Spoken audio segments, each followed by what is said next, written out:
Hola, ¿qué tal amigos? Muy buenos días. Son las 4:09 cuando el calendario marca 29 de noviembre. Ya estamos finalizando el penúltimo mes del año, pero también casi en las vísperas del 2 de diciembre.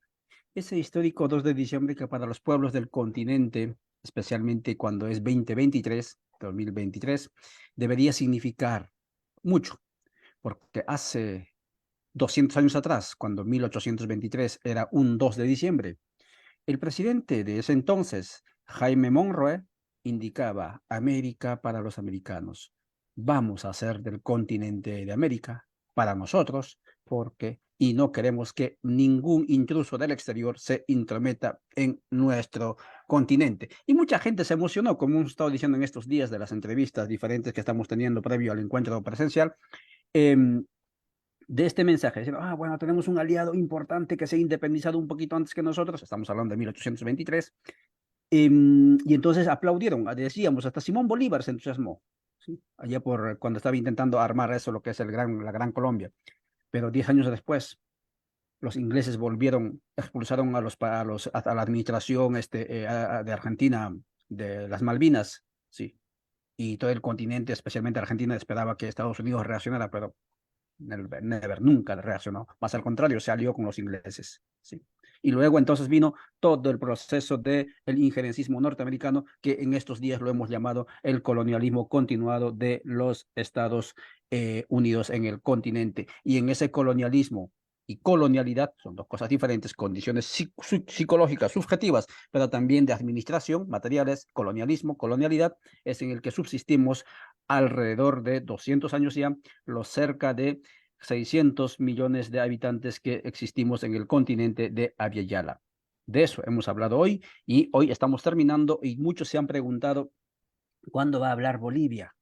Pues Bolivia va a hablar hoy. ¿Por qué? Porque ha sido uno de los pocos países, aparte de Cuba, aparte de Venezuela, uno de los pocos países que en el marco de la democracia liberal ha logrado no solamente, podrían decir, venció las elecciones y luego expulsó, no, antes de ganar elecciones, generó toda una condición subjetiva, cultural, de conciencia de dignidad frente al abuso norteamericano, al abuso imperial de donde venga, ¿no es cierto? ¿Sí? En Bolivia. Esto es importante, amigas y amigos, los que me están siguiendo en Guatemala, sobre todo, porque en Guatemala, en este momento y en El Salvador, se está paseándose nada menos que el asistente de la Casa Blanca, juntamente a la administradora adjunta de la USAID, ¿no? Dando zanahoria y garrote, como lo hicieron hace 2 años atrás. Indígenas, mayas, intelectuales, ladinos, etcétera, están aplaudiendo el intervencionismo, el injerencismo norteamericano en este momento, ¿sí? Y todo el mundo cree que de Washington vendrá la salvación. E incluso dentro de los mismos movimientos libertarios, llamando a que no tenemos que llamar por su nombre las cosas que están ocurriendo aquí. Y tenemos que llamar por su nombre, porque después de todo, para eso existimos, ¿sí? Y si las preguntas que hacemos aquí incomodan, van a disculpar que existamos entonces. Por favor, Antonio, saluda a la audiencia, ya te están viendo, estamos en Radio Victoria, estamos en la Villa de la Soberana, estamos en Minca Comunicaciones, Rondas Campesinas del Perú y así muchos otros canales. Adelante, por favor, Antonio. Un gusto, un saludo cordial a todos los hermanos y hermanas de la Via Yala y felicitar por esta iniciativa a, a Codeca, ¿no? Porque este tema parecería simplemente el dicho de un presidente norteamericano, como muchos otros, ¿no? El gran garrote, los átomos para la paz, cuando se descubrió y se lanzó la primera bomba atómica, no son dichos específicos de un presidente. En el caso de la doctrina Monroe, es una construcción histórica, ¿no? No es que se iluminó un presidente y lanzó la idea, no. Es una construcción histórica que justamente, lo señalabas muy bien, forma parte de este inconsciente y consciente colectivo al mismo tiempo generado en Estados Unidos. Es una visión de poder. Y podemos decir que este pensamiento es geopolítico en la medida que ya Thomas Jefferson lo había planteado cuando dijo que Estados Unidos tenía todo un continente para sí mismo. Esa es una de las primeras ideas que luego van a formar parte de esto que se atribuye a James Monroe, pero en realidad lo dijo otro presidente, Quincy Jones, ¿no? Adams Quincy Jones. Entonces, es toda una construcción histórica que tiene que ver con el proceso colonial en Estados Unidos, la forma en que se va construyendo la historia norteamericana y estos designios, por ejemplo, con mucho de misticismo a partir de la religión católica, en este destino manifiesto de esta tierra prometida que encontraron los luteranos, puritanos, todos los que vinieron no expulsados, como muchos pensamos de Europa, sino que en su lectura es los designios de Dios. Dios ha querido que salgamos de Europa y lleguemos a esta nueva tierra prometida. Entonces tú ves, hay mucho de este concepto religioso de la tierra prometida, de el prosperar, hacer próspera esta tierra, las ideas que luego van confluyendo en la guerra de independencia de Estados Unidos, que van construyendo esta forma de pensamiento que luego se va a conocer como la doctrina Monroe. Creo que se ha hablado bastante de este tema histórico, pero es bueno puntualizar estos hechos, porque hay saltos en la historia norteamericana, como nos cuentan, como por ejemplo esta presencia francesa eh, dedicada a la cacería y al negocio de las pieles, que fueron los primeros que tuvieron que enfrentarse con pueblos originarios. ¿Qué fue de los pueblos originarios en en este histórico desarrollo de Estados Unidos? No son solamente las películas de Hollywood que nos cuentan eh, estos grandes próceres norteamericanos que luchan contra los salvajes, ¿no? Sino que esta es una constante desde la llegada de Ponce de León a estas tierras, ¿no? Tenemos que preguntarnos cómo, siendo los españoles que llegan primero, luego va a aparecer como una hegemonía en las colonias inglesas, por ejemplo, las famosas 13 colonias. ¿Qué pasó? ¿Cómo se desplazaron a los franceses, a los holandeses que habían llegado antes? Y se constituye en estas 13 colonias base de lo que va a ser después Estados Unidos. Hay una historia de muerte, de guerra, de violencia contra los pueblos originarios. Sobre esos cimientos es que se crea Estados Unidos. Y este proceso histórico también tiene esta construcción colectiva de poder que se resume en esta famosa doctrina Monroe. Creo que ese es el telón de fondo que hay que analizar. Por supuesto que sí. Pues muchas gracias. Son 9:13, amigas y amigos. Gracias por seguirnos a través de los canales de Radio Victoria, Villa La Soberana, Codeca, Guatemala, Rondas Campesinas, al carajo.org en Colombia, pero también Minca Comunicaciones en Argentina. Y esperemos en Bolivia también ingresar a través de algún canal. Ojalá que podamos concretar ello, estimado a Antonio Abad. Antonio Abad es uno de los investigadores intelectuales, lo que Gramsci llamaría orgánico, aunque no somos de esas ideas, yo lo llamo más un pensador comprometido, fuera del asfalto y dentro del asfalto, acrisolado en las luchas. Me consta porque fue una de las pocas personas cuando yo llegué a Bolivia, encontré un teléfono, me llamé y me dijeron, nos reunimos frente a la universidad. ¿Sí? Y nos tomamos un tecito, recuerdo todavía aquello y ojalá que lo repitamos, estimado Antonio, aprendemos mucho de usted y usted nos ha acompañado ya por 2 o 3 veces en esta pantalla. Don Antonio, volviendo al tema de la cuestión que nos interesa. En el continente, Estados Unidos nuevamente se está intentando reinstalar en esto del imaginario colectivo compartido como el gran, no garrotero, pero sí como el gran defensor, como el gran promotor de la lucha contra la corrupción, el gran defensor de la democracia, etcétera.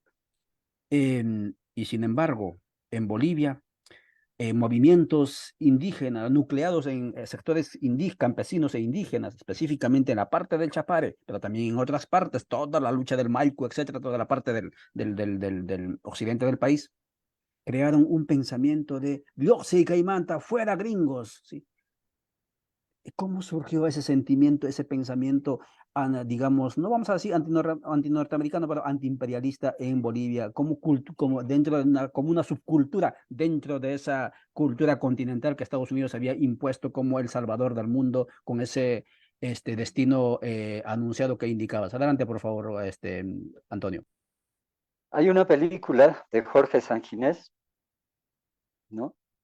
Que se llama Yaguarmalcu, que nos cuenta cómo uno de estos dispositivos que tiene Estados Unidos a lo largo del continente, en los años 60 especialmente, para dominar, para sentar su presencia en los estados. Esta película se llama Yabarmalco y nos demuestra cómo funcionaban estos mecanismos que se llamaban los cuerpos de paz.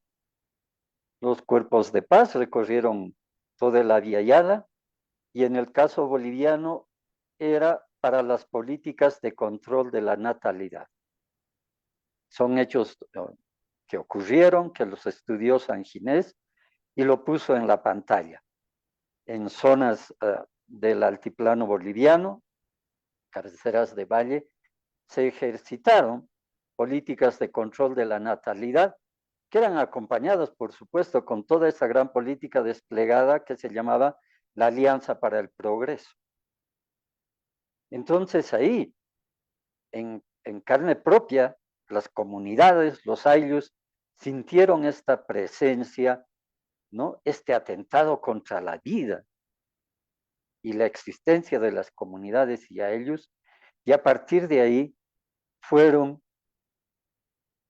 poniendo en los ingredientes de lucha interna que se tenía contra los gobiernos de turno, viendo que también había esta injerencia extranjera, ¿no?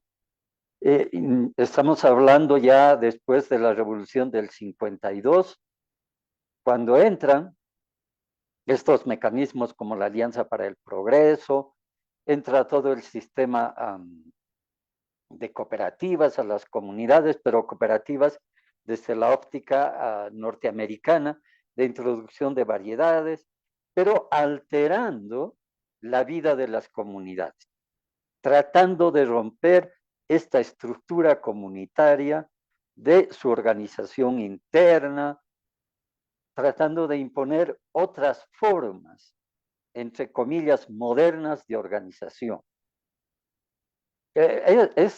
Hay paradojas, y te doy una de ellas, por ejemplo. Genaro Flores trabajó con una institución norteamericana. Creo que no era directamente USAID, pero sí eran otras instituciones que venían a investigar a los ayllus y comunidades. Genaro Flores después fue el fundador de la CTUCB. Pero él vio ahí cómo funcionaban estos mecanismos internos de conseguir información, lo que pensaban estos equipos supuestamente de investigadores, pero eran estas puntas de lanza de la presencia y el conocimiento, sobre todo el interés que tenían y tienen hasta hoy los centros de investigación norteamericanos para conocer nuestras culturas y a partir de eso destruirlas. Es este contacto, entonces, que pasó del altiplano luego al trópico cochabambino, con la presencia de la DEA, ¿no? Estoy haciendo un salto, pero no quiero pasar por alto lo que pasó en 1967, cuando Estados Unidos mandó a sus mejores boinas verdes que tenía para la lucha antiguerrillera. Y es bueno señalar que el Che, en esta conferencia que tiene en Punta del Este, en el mensaje a la tricontinental, dice claramente, ¿no?, que la OEA este organismo, que supuestamente representa a los pueblos de la Via Yala, de América Latina, para ponerlo en su textura, no era nada más que su Ministerio de Colonias de Estados Unidos. Y eso lo hemos ido comprobando año tras año, y con estas intervenciones que ha tenido la OEA directamente.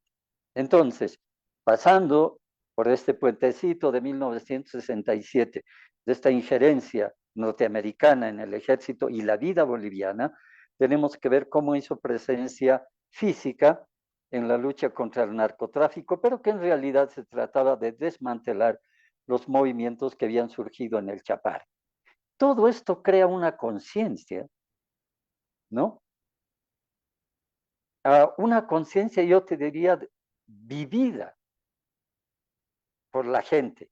Porque antes el discurso antiimperialista, el discurso anticapitalista, anti-yanqui, que había nacido en las minas, era sobre todo un discurso de carácter ideológico, que había llegado vía los partidos de izquierda. Pero en cambio en las comunidades y a ellos, en el Chapare concretamente, lo tenías al imperialismo ahí al frente, ¿no? Formando parte de la represión. Es esto lo que cambia, yo diría definitivamente, el pensamiento respecto a la política norteamericana y la explicación de la expansión del capitalismo, la injerencia y el dominio de Estados Unidos en Bolivia. Por eso es que luego Evo Morales va a tomar la decisión de invitarle que se vaya el embajador de Estados Unidos, porque las embajadas en Abya Yala cumplen el papel de virreinatos, ¿no? Hablando en términos coloniales, son virreinatos instalados en los países. En Bolivia, durante el periodo neoliberal, para ser ministro, cualquier persona tenía que contar con la aprobación de la embajada norteamericana. Si no, no podía ser ministro. Primero iban a la embajada norteamericana los nombres de futuros ministros, si eran aprobados era ministro, si no, no. Es realmente cómo funcionan los virreinatos, y estamos hablando del 2000 de este siglo, cuando se daban esas situaciones. Todo eso fue creando una conciencia clara de este rol nefasto de la doctrina Monroe convertida en política de Estado en el caso boliviano. Muchas gracias, Antonio Abad, conversando sobre cómo es que se instala en el imaginario de la gente subalterna en Bolivia, especialmente sector indígena campesino, este sentimiento de fuera de aquí, intervencionismo norteamericano. Importante lo que nos indica él, ¿sí? Ingresaron para conocer, digamos, la estructura de las culturas de los pueblos originarios. ¿Y para qué ingresaron? O sea, fíjese, la antropología norteamericana, la última antropología, y esa antropología que nos llama a nosotros etnias, esa antropología del siglo XIX, finales del siglo XIX y siglo XX, ¿sí? Viene de los Estados Unidos y se han distribuido antropólogos, etnólogos por todas partes del mundo, incluyendo África, y han estado estudiándonos, ¿sí? Y es así como entraron en Bolivia estudiándolos, igual que aquí en Guatemala. Nos identifican cuáles son nuestras limitaciones, nuestros vacíos, nuestras necesidades, y allí nos detienen. En Guatemala, en el caso, por ejemplo, la USAID, ¿qué es lo que hace? Financia proyectitos, ya sea para bosqueteros, es decir, para que indígenas estén como guardianes del bosque, pero nunca va a pelear para que el indígena sea dueño del territorio ese, donde está el bosque, o financia proyectitos para que defiendan el traje, y entonces indígenas, intelectuales incluso, haciendo tesis, que por cierto, el traje me imagino que tiene que tener, por sus encuentros culturales, etcétera, un entramado de arquitecturas de sabiduría, pero se distraen en ese culturalismo de la vestimenta, o en el caso del bastón.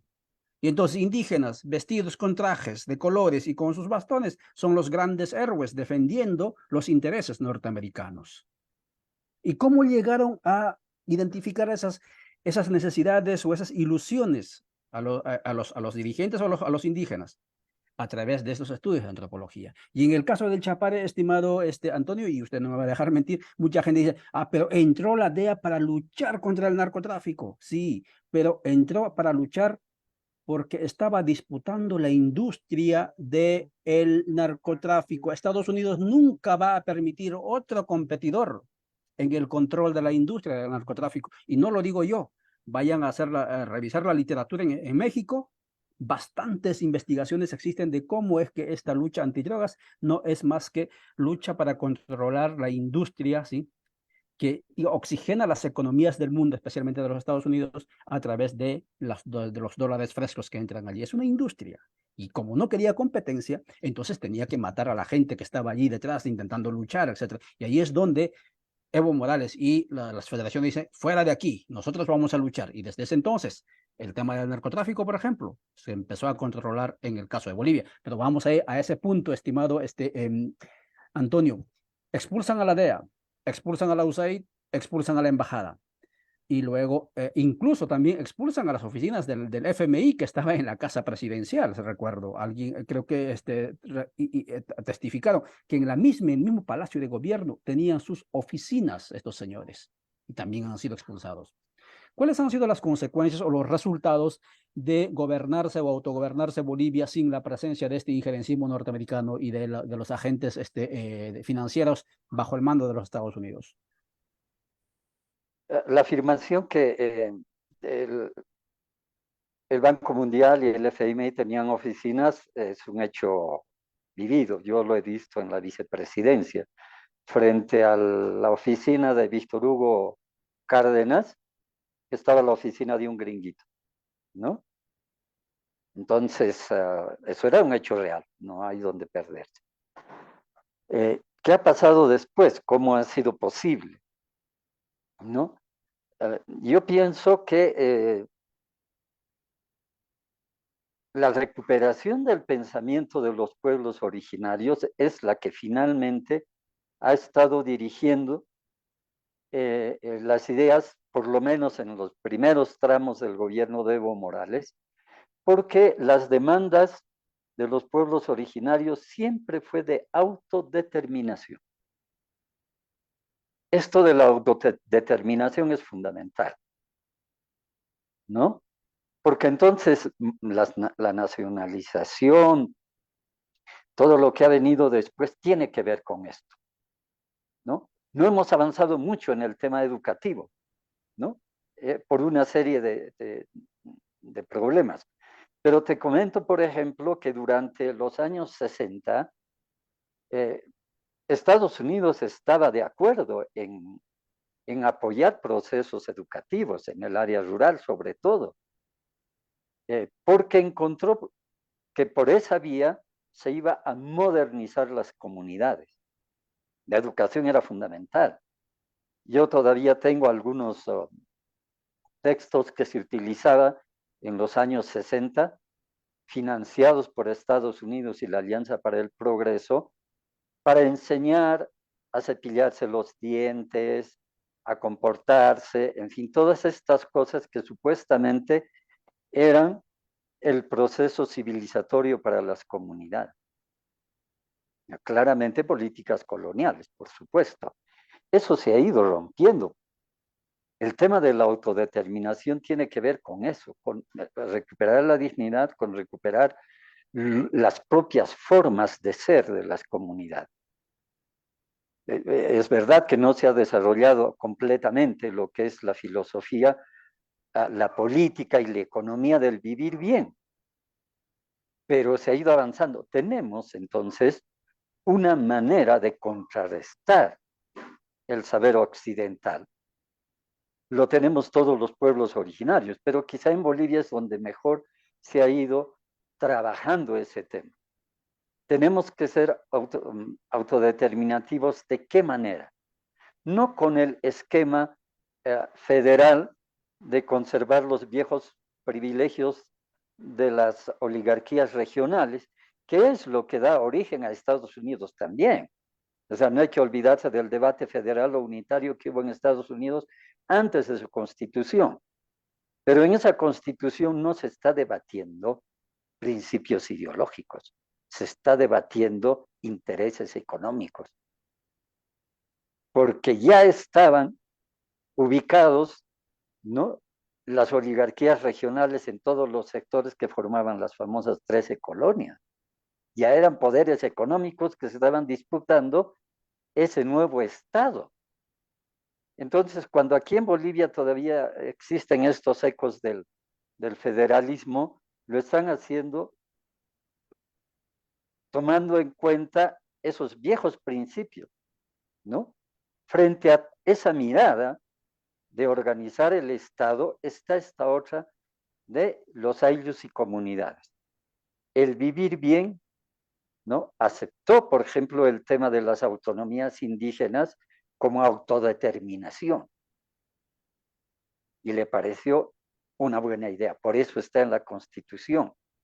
Pero después esto ha sido desfigurado por algunos intereses regionales, algunos ministros que no respondían completamente a la mirada de comunidades y ayllus, y eso hay que decirlo, porque todavía estamos en disputa de esos espacios.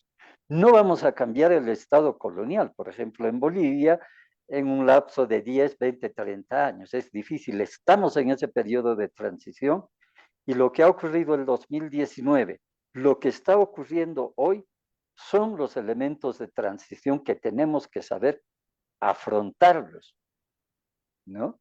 Y para eso hay que tener una solidez en términos ideológicos, recuperando todo el tema del vivir bien, la ideología, la economía, la organización, ¿no? Esa solidez ideológica que nos va a fortalecer en esta afirmación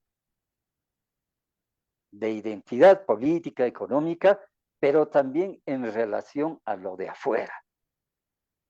Es un proceso doble el que estamos viviendo desde la aprobación de la nueva Constitución. No es el nacionalismo repetido de los años 50 como muchos creen, ¿no? Estamos caminando realmente en la construcción de un Estado diferente, que lo hemos denominado plurinacional. Ese es el horizonte y en ese horizonte no encuentra cabida políticas de dependencia. Y por eso se expresan los pueblos y comunidades en ese antiimperialismo manifiesto. No es el viejo antiimperialismo de los dogmas de la izquierda de los años 50, 60, no, no, no. Es otro tipo de antiimperialismo que tiene que ver con un proyecto propio. Y ese proyecto propio se llama Estado plurinacional.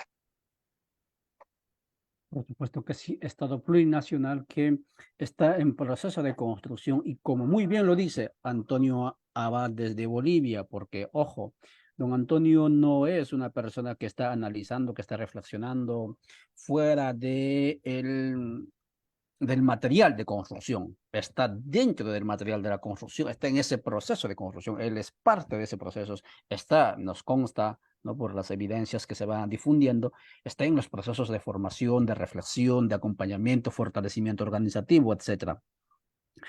Y claro, si usted se pregunta si algunas cuestiones simbólicas de la presencia norteamericana en Bolivia, uno, no va a encontrar usted McDonald's, ¿no? Dos, o no sé si ahora va a entrar ya, ¿no? Dos, por lo menos en aquella época cuando yo era estudiante, no, ya no estaba. Dos, no va a encontrar usted los famosos supermercados que están aquí prácticamente acaparando todos los centros de comercio aquí en Centroamérica, como puede ser la cadena Preismar, puede ser y todas las otras cadenas, ¿no? No va a encontrar usted, por ejemplo, el úsalo y tíralo, ¿no? Un modelo de vida, ¿no es cierto?, altamente dañino para el sistema Tierra, ¿no? Y que se llama consumismo, ¿no? No va a encontrar usted, digamos, esos productos, ¿no? Que en buena medida son atractivos y en buena medida también te van afianzando esto de la supremacía culturalista norteamericana a través de ese consumo, esto no lo va a encontrar usted fácilmente en Bolivia. Esto es también una diferencia en relación al resto de los países. Y obviamente a nivel político en Bolivia nadie está debatiendo quién tiene visa o quién no tiene visa para los Estados Unidos, como aquí por Centroamérica se debate. Aquí el asunto se determina, se cualifica al actor político o social si acaso tiene o no tiene visa para los Estados Unidos. Si lo tiene, no importa que sea narco, no importa que sea corrupto, es válido, ¿sí? Es potable. Si no lo tiene, entonces está censurado. A ese nivel llega el colonialismo por esta parte del mundo y esto es lo que tenemos que superar. Don Antonio, para ir concluyendo, son 9:33, 34 minutos aquí por Centroamérica. Allí en Bolivia son las 11:34. ¿Cuál es el mensaje que usted da desde Bolivia para el continente, para los pueblos, para los movimientos que van luchando por este proceso de la descolonización y de la decolonialidad? Adelante, por favor. Yo pienso que hay que entender bien en qué tipo de relación estamos, ¿no? El tema del destino manifiesto norteamericano es una construcción histórica, ¿no? Por lo tanto, no es solamente la idea de unos locos. Eso tenemos que comprenderlo muy bien. Es bueno conocer con quién nos estamos enfrentando, cómo es él, ¿no? Así como a nosotros nos estudian hasta quieren saber por qué comemos diferentes cosas, tenemos que conocer muy bien a quiénes nos estamos enfrentando. Bueno, ya lo dijo el viejo o maestro del arte de la guerra, ¿no? Entonces hay que conocer bien al enemigo. Por eso es que hay que leer un poquito sobre cómo ese país, cómo Estados Unidos se convirtió en lo que es ahora, un poder imperial, ¿no? Entonces, ese conocimiento también nos va a ayudar a trabajar sobre eso. Eh, por otra parte, el 2019 en Bolivia y lo que acaba de pasar en la Argentina son estas pulsaciones de esos retornos. Cada vez hay estas pulsaciones de retorno a un régimen colonial, modernizador, occidentalizado, por supuesto, y nosotros estamos en plena resistencia frente a eso. Y tenemos que cada vez tener mejores elementos para que esta resistencia se vaya convirtiendo en victorias. Así como Inglaterra, ¿no? Trató de retomar las colonias españolas, tratando de invadir Chile, Venezuela, tratando de invadir Argentina, y hubo resistencia del pueblo, ¿no? Del pueblo, más que de las autoridades. Estas luchas se libran así, porque estamos además en una lucha de tipo cultural, de pensamiento.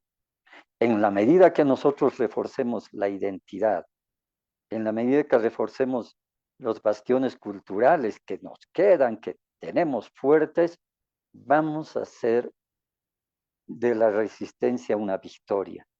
Creo que ese es uno de los mensajes, sobre todo para los pueblos originarios, porque este es el actor político que ahora recorre a Yala.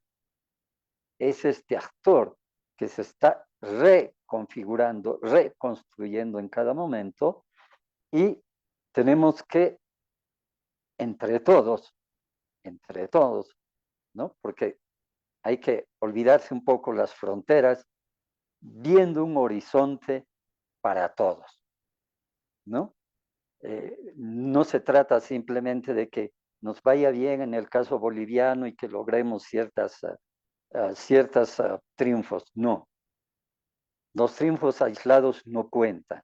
La geopolítica de dominación está prevista para que no se reproduzcan estas actitudes contestatarias y por eso hay que hundirlas, hay que frenarlas. Por eso es lo que ocurrió en Bolivia el 2019, ¿no? Y esto ha hecho que en Bolivia se vuelvan a reencontrar estas fuerzas proimperialistas, porque eso son, ¿no? Y hay que defender lo que tú decías, hay que defender nuestros mercados, nuestras ferias, que son los lugares de intercambio tradicionales, donde se realiza además una vida social, económica, cultural, frente a esos fríos muros de los malls que existen, pues también sí hay en Bolivia, hay estas cadenas interesadas. No hemos llegado todavía al monopolio de fijación de precios de estas grandes cadenas, porque tenemos lugares como la cancha en Cochabamba, los mercados grandes de La Paz, los mercados de la misma Ramada, 7 Siete Esquinas en Santa Cruz, donde se los quiere relocalizar, pero tercamente la gente reproduce este mecanismo de la feria, que es el mercado conocido en Bolivia y en muchas partes de la Vía Yala. Yo creo que esos son los frentes de lucha, ¿no? Estas cosas que parecerían pequeñas, que no tienen la grandilocuencia de un discurso ideológico, pero permanecer comprando en un mercado donde el productor va a ofrecernos lo que tiene, esas son también las trincheras de resistencia. Yo podría señalarte esos puntos, hermano. Muchísimas gracias Antonio Abad desde ese lugar mágico, mágico en el sentido no solamente de colores, sino también de ideas. Bolivia habló con nosotros cuando son las 9:40. Cerramos esta entrevista con don Antonio Abad. Mañana a las 5 de la tarde.